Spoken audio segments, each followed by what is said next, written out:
até porque nos últimos dias a gente acompanhou aquela família aqui em São Paulo no desespero para encontrar o casal que estava dentro de um carro que foi levado pela enxurrada. O corpo dessa mulher que desapareceu durante a enxurrada foi encontrado pelo Corpo de Bombeiros no Rio Pinheiros.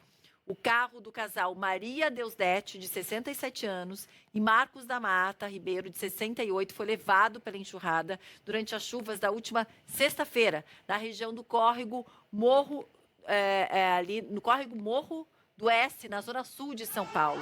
O corpo do marido já tinha sido encontrado no último sábado.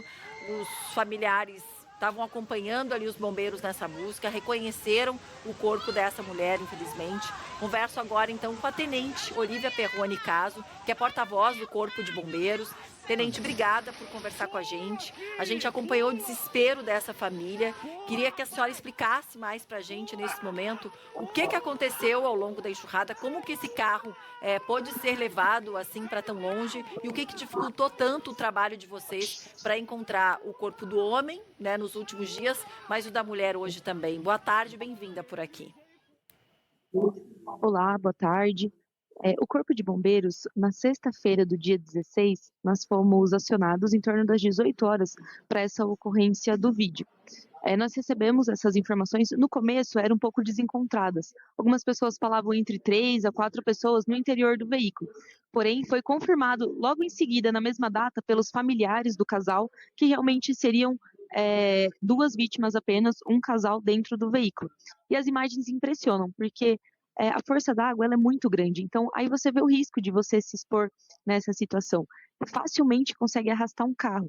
E uma das dificuldades foi exatamente que foi tão rápido que quando as equipes do Corpo de Bombeiros chegaram no local, a gente já não visualizava mais o carro, já não visualizava mais as vítimas. Então a busca no começo ela foi um pouco complicada por conta disso. Não tinha sinal, não tinha indício nenhum. No dia seguinte, no sábado, logo pelas 8 horas da manhã, a gente já conseguiu encontrar a vítima masculina, o que deu esperanças para a gente de encontrar logo em seguida, né, essa mulher. Porém, as buscas foram seguindo durante os dias, culminando em hoje, pela manhã, em torno de 10 horas, nós conseguimos encontrar o corpo da Dona Maria, a mulher, que foi rapidamente também já reconhecida pelos familiares. Então a dificuldade foi que foi tão rápido que quando a gente chegou, não tinha mais visual nem do veículo, assim. Quando as equipes chegaram, realmente as buscas iniciaram praticamente às cegas. Muito difícil realmente por conta da força da água. Agora, tenente, a senhora acredita que se tivesse um guarda-corpo ali, essas vidas poderiam ter sido salvas? Porque a subprefeitura de Campo Limpo, onde tudo aconteceu, disse que em 2024 chegou a instalar um guarda-corpo ali na margem, né, do córrego por onde começou a ser levado, onde caiu, né, o carro e foi levado, mas a estrutura acabou sendo vandalizada e furtada. Logo depois desse acontecimento que a gente está revendo ali nas imagens, a própria prefeitura de São Paulo chegou a colocar concreto ali no lugar, para tentar amenizar a situação. Mas na sua visão, né, tenente, um guarda-corpo nesse lugar e tantos outros córregos que a gente sabe que tem também pela cidade, eles podem salvar vidas, podem impedir que isso aconteça? Olha, a força da natureza, ela é sempre implacável. Então, por mais que nós tentamos nos cercar de proteções, uma hora a força da natureza vai vencer. A enxurrada ela é muito forte.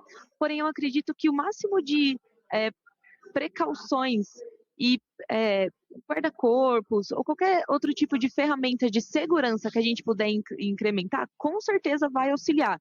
É uma certeza? Não é uma certeza, mas pelo menos a gente vai estar ali com o coração tranquilo, que foi feito o possível para evitar uma nova tragédia. Mas a força da natureza realmente é muito complexo, né? Por mais que o ser humano a gente possa construir barreiras e mais barreiras, eventualmente pode acontecer um outro acidente, uma outra tragédia. Mas o que a gente pudesse cercar de segurança é sempre válido.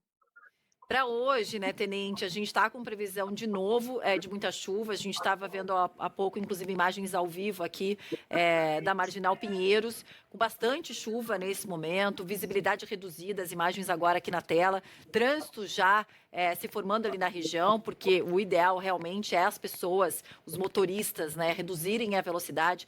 Tá o asfalto molhado, não conseguem enxergar direito ali na frente. A gente estava mostrando Peruíbe aqui no litoral de São Paulo também, com muita chuva, ou ou seja, em 6 horas o que era esperado para 15 dias, tem descargas elétricas, vento forte, ondas né, muito altas, de 2,5 metros de altura, de acordo com a Defesa Civil aí de alerta. Nesses casos, a pessoa está dentro do carro, como que aconteceu na semana passada, um casal, mais pessoas, e encontra uma via alagada. Qual que é a recomendação do Corpo de Bombeiros? O que essa pessoa deve fazer para priorizar a vida? Bom, primeiro de tudo, no caso que você explicou, né? Tô no meu veículo, eu tô numa via, a água começou a subir. A partir do momento que eu não vejo mais o asfalto, que essa água ela já tá tomando conta ali do meu pneu, da minha roda, o ideal é que eu deixe o veículo e procure um local seguro. Por quê? A água ela sobe muito rápido, são questões de segundos. Então, se você estiver preso no congestionamento, num trânsito, você não vai conseguir sair dali com seu veículo. Então, assim, infelizmente, né, a recomendação é que deixe aquele bem patrimonial, deixe aquele carro ali, saia do veículo, aguarde um local seguro, deixe o carro ali trancado. Quando a água baixar, você retorna para o seu veículo e continua o seu caminho, porque é muito rápido. Então, se você ficar esperando, vou esperar a água subir mais um pouco, é muito rápido. É um piscar de olhos, a água ela já começa a arrastar o seu veículo. Então, começou a subir ali do pneu, da roda, tranca o carro, aguarde um local seguro. Quando a água baixar, você consegue retornar ao seu caminho tranquilamente. Agora, Terence, você estava falando, eu comecei a pensar em outra coisa, que é a questão que às vezes as pessoas estão ali dentro do carro, e com a insegurança que a gente tem em São Paulo, em várias outras cidades do Brasil também, a gente fica com o vidro fechado, o cinto de segurança que é obrigatório, e são questões que quanto mais a água sobe, mais podem atrapalhar o salvamento dessas pessoas, não? Ou você tentar abrir esse vidro depois, o tirar o cinto de segurança depois, e até mesmo carros blindados que são ainda mais pesados, que muitas vezes os vidros nem sequer abrem. Então, nessas situações, pode ficar ainda mais difícil salvar a vida dessas pessoas, né? Olha, pode ficar tranquila, porque quando a gente vai fazer um atendimento do tipo que a gente sabe ou tem suspeita que tem vítimas no interior do veículo, a gente sempre tem corta-cinto e a gente tem um equipamentozinho que chama punção, que é algo muito simples, que você coloca no vidro, aplica uma pequena pressão e o vidro ali estilhaça na hora. Então, assim, é algo que não vai atrapalhar o salvamento. A gente consegue resolver isso de forma muito rápida ali no momento. Podem ficar tranquilos em relação a isso. Se preocupem realmente em deixar o carro e procurar um abrigo. Se o vidro vai estar aberto, se vai estar com cinto, pode deixar que o Corpo de Bombeiros, nesse aspecto, a gente resolve muito simples, não é uma questão impeditiva, é bem tranquilo. Pedestres, então, Tenente, a gente falou dos motoristas ou quem está dentro de carro, mas quem está tentando atravessar ruas alagadas, tem que andar para pegar o trem, ônibus, enfim, transporte público para ir para casa, qual que é a recomendação? Olha, da mesma forma, a gente pede, né, às pessoas, apesar que é muito difícil, porque em São Paulo sempre chove no horário de pico, né? Geralmente no horário que o pessoal está saindo do trabalho. Mas é aquilo, essas chuvas de verão, elas são muito fortes e elas são muito rápidas. Então, se naquele momento começou a chover muito forte, aguarda um pouquinho, espera uma meia horinha, uma hora, porque essa chuva ela vai baixar e você vai conseguir seguir o seu caminho com mais tranquilidade. Eu sei que é muito estressante, principalmente aqui na capital, mas a gente já viu tantas tragédias acontecendo por conta disso. Então, quanto mais você puder se preservar e preservar a sua segurança, é melhor. Aguarda um pouquinho, a chuva vai passar, a água vai baixar e aí você consegue seguir com mais segurança. Tenente, muito obrigada por ter conversado aqui com a gente. Fico alerta, inclusive, porque a Defesa Civil disse que esse alerta de chuva forte, mais uma vez para São Paulo, é até a madrugada de terça-feira, ou seja, está chovendo agora e deve continuar chovendo nas próximas horas. Choveu muito no litoral, então essas dicas são muito bem-vindas para as pessoas que acabam aí ainda se arriscando no meio dessas enchentes. Obrigada, viu, Tenente? Até a próxima. Eu agradeço, a gente está à disposição.